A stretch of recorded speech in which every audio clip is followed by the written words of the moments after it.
بسم اللہ الرحمن الرحیم۔ نبی کریم صلی اللہ علیہ وسلم نے ایک صحابی صفدہ بن غزہ رضی اللہ عنہ کو خیبر کا عمل مقررہ کیا۔ وہ وہاں سے عمدہ قسم کی کھجوریں لائے تو ان حضرت صلی اللہ علیہ وسلم نے ان سے دریافت فرمایا کہ کیا خیبر کی تمام کھجوریں ایسی ہی ہیں؟ انہوں نے عرض کیا کہ نہیں، خدا کی قسم یا رسول اللہ صلی اللہ علیہ وسلم، ہم اس طرح کی ایک سا کھجور اس سے خراب 2 یا 3 سا کھجور کے بدلے میں ان سے لے لیتے ہیں۔ ان حضرت صلی اللہ علیہ وسلم نے فرمایا کہ اس طرح نہ کیا کرو، بلکہ اگر اچھی کھجوریں لانی ہو تو ساری کھجوریں پہلے درہم کے بدلے بیچ ڈالا کرو، پھر ان درہموں سے اچھی کھجوریں خرید لیا کرو۔ نبی کریم صلی اللہ علیہ وسلم نے انصار کے خاندان بنی عادی کے بائی کو خیبر بھیجا اور انہیں وہاں کا عمل مقررہ کیا، اور عبد المجید سے روایت ہے کہ ان سے ابو صالح سمان نے، اور ان سے حضرت ابو ہریرہ رضی اللہ عنہ اور ابو سعید رضی اللہ عنہ نے اسی طرح نقل کیا ہے۔ نبی کریم صلی اللہ علیہ وسلم نے خیبر کی زمین و باغات وہاں کے یہودیوں کے پاس ہی رہنے دیے تھے کہ وہ ان میں کام کریں، بوئیں، جوتیں، اور ان کی پیداوار کا آدھا حصہ ملے گا۔ خیبر کی فتح کے بعد نبی کریم صلی اللہ علیہ وسلم کو ایک یہودی عورت کی طرف سے بکری کے گوشت کا ہدیہ پیش کیا گیا جس میں زہر ملا ہوا تھا۔ ایک جماعت کا امیر رسول اللہ صلی اللہ علیہ وسلم نے اسامہ بن زید رضی اللہ عنہما کو بنایا۔ ان کی امارت پر بعض لوگوں کو اعتراضات ہوا تو ان حضرت صلی اللہ علیہ وسلم نے فرمایا کہ آج تم کو ان کی امارت پر اعتراض ہے، تم ہی کچھ دن پہلے اس کے باپ کی امارت پر اعتراض کر چکے ہو۔ حالانکہ خدا کی قسم وہ امارت کے مستحق و اہل تھے، ان کے علاوہ وہ مجھے سب سے زیادہ عزیز تھے، جس طرح یہ اسامہ رضی اللہ عنہ ان کے بعد مجھے سب سے زیادہ عزیز ہیں۔ نبی کریم صلی اللہ علیہ وسلم نے ذی القعدہ میں عمرے کا احرام باندھا۔ مکہ والے آپ کے مکہ میں داخل ہونے سے مانا آئے۔ آخر معاہدہ اس پر ہوا کہ آئندہ سال مکہ میں 3 دن آپ قیام کر سکتے ہیں۔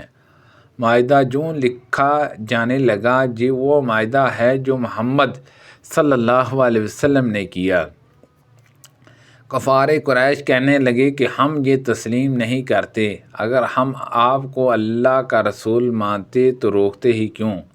آپ تو بس محمد بن عبداللہ ہیں۔ حضرات نے فرمایا کہ میں تو اللہ کا رسول بھی ہوں اور محمد بن عبداللہ بھی ہوں۔ پھر حضرت علی رضی اللہ عنہ سے فرمایا کہ رسول اللہ کا لفظ مٹا دو۔ انہوں نے کہا ہرگز نہیں، خدا کی قسم میں یہ لفظ کبھی نہیں مٹا سکتا۔ ان حضرت صلی اللہ علیہ وسلم نے وہ تحریر اپنے ہاتھ میں لے لی۔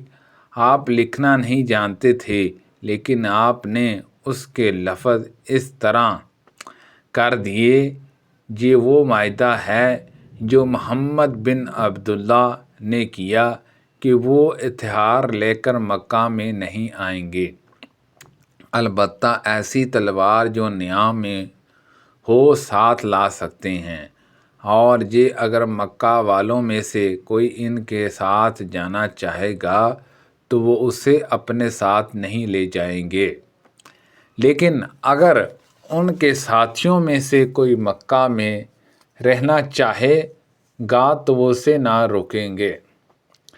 پھر جب آئندہ سال آپ اس معاہدے کے مطابق مکہ میں داخل ہوئے اور 3 دن کی مدت پوری ہو گئی تو مکہ والے حضرت علی رضی اللہ عنہ کے پاس آئے اور کہا کہ اپنے ساتھی سے کہو کہ اب جہاں سے چلے جائیں کیونکہ مدت پوری ہو گئی ہے۔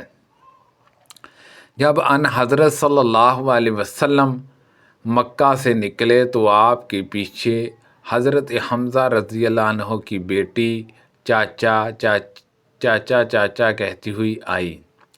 حضرت علی رضی اللہ عنہ نے انہیں لے لیا اور ہاتھ پکڑ کر فاطمہ رضی اللہ عنہا کے پاس لائے اور کہا کہ اپنے چاچا کی بیٹی کو لے لو، میں اسے لیتا آیا ہوں۔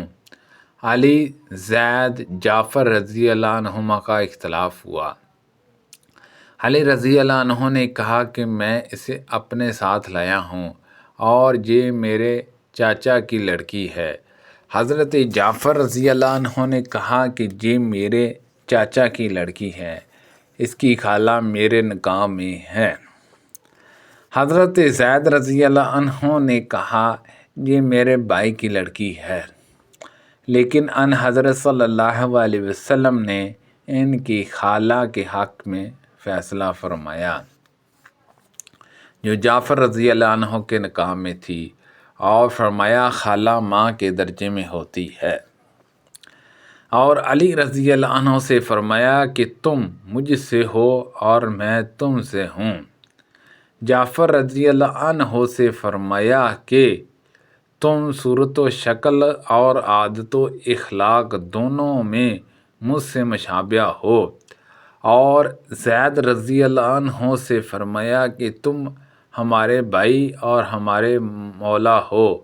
علی رضی اللہ عنہ نے ان حضرت صلی اللہ علیہ وسلم سے عرض کیا کہ حمزہ رضی اللہ عنہ کی صاحبزادی کو آپ اپنے نکاح میں لے آئے، لیکن آپ نے فرمایا کہ وہ میرے رضاعی بھائی کی لڑکی ہے۔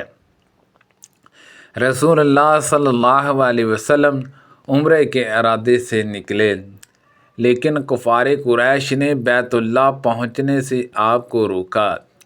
چنانچہ ان حضرت صلی اللہ علیہ وسلم نے اپنا قربانی کا جانور حدیبیہ میں ہی ذبح کر دیا اور وہیں سر بھی منڈوایا اور ان سے معاہدہ کیا کہ آپ آئندہ سال عمرہ کر سکتے ہیں، لیکن نیام میں تلواروں کے سوا اور کوئی ہتھیار ساتھ نہیں لا سکتے، اور جتنے دنوں مکہ والے چاہیں گے اس سے زیادہ آپ وہاں ٹھہر نہیں سکیں گے۔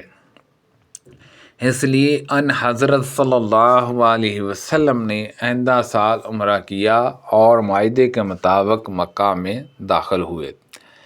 3 دن وہاں مقیم رہے، پھر قریش نے آپ سے جانے کے لیے کہا اور آپ مکہ سے چلے آئے۔ میں اور عروہ بن زبیر دونوں مسجد نبوی میں داخل ہوئے تو حضرت ابن عمر رضی اللہ عنہما حضرت عائشہ صدیقہ رضی اللہ عنہا کے حجرے کے نزدیک بیٹھے ہوئے تھے۔ عروہ نے سوال کیا کہ نبی کریم صلی اللہ علیہ وسلم نے کل کتنے عمرے کیے تھے؟ حضرت ابن عمر رضی اللہ عنہما نے کہا کہ 4، اور ایک ان میں سے رجب میں کیا تھا۔ پھر ہم نے ام المومنین حضرت عائشہ صدیقہ رضی اللہ عنہا کے اپنے گھر میں مسواک کرنے کی آواز سنی تو عروہ نے ان سے پوچھا، اے ایمان والوں کی ماں، آپ نے سنا ہے یا نہیں؟ ابو عبد الرحمن عبداللہ بن عمر رضی اللہ عنہما کہتے ہیں کہ حضور صلی اللہ علیہ وسلم نے 4 عمرے کیے تھے، جس میں سے ایک رجب میں کیا تھا۔ ام المومنین رضی اللہ عنہا نے کہا کہ ان حضرت صلی اللہ علیہ وسلم نے جب بھی عمرہ کیا تو عبداللہ بن عمر رضی اللہ عنہما آپ کے ساتھ تھے، لیکن آپ نے رجب میں کوئی عمرہ نہیں کیا۔ جب رسول اللہ صلی اللہ علیہ وسلم نے عمرہ کیا تو ہم آپ پر آڑے کیے ہوئے مشرکوں کے لڑکوں اور مشرکین سے آپ کی حفاظت کرتے رہتے تھے تاکہ وہ آپ کو کوئی اذیت نہ دے سکیں۔ سبحان اللہ عز و جل۔ اللہ پاک سے دعا ہے کہ اللہ پاک ان حدیثوں پر عمل کرنے کی توفیق عطا فرمائے۔ اللہ پاک ہم سب کو صراط المستقیم کے راستے پر چلنے کی توفیق عطا فرمائے۔ اللہ پاک ہم سب کو صحت و تندرستی عطا فرمائے۔ کو پڑھنے میں غلطی کوتاہی ہو گئی ہو تو اللہ پاک معاف فرمائے۔ آمین بجاہ النبی الامین صلی اللہ علیہ وسلم۔ صدقہ جاریہ سے زیادہ لوگوں تک شیئر کیجیے۔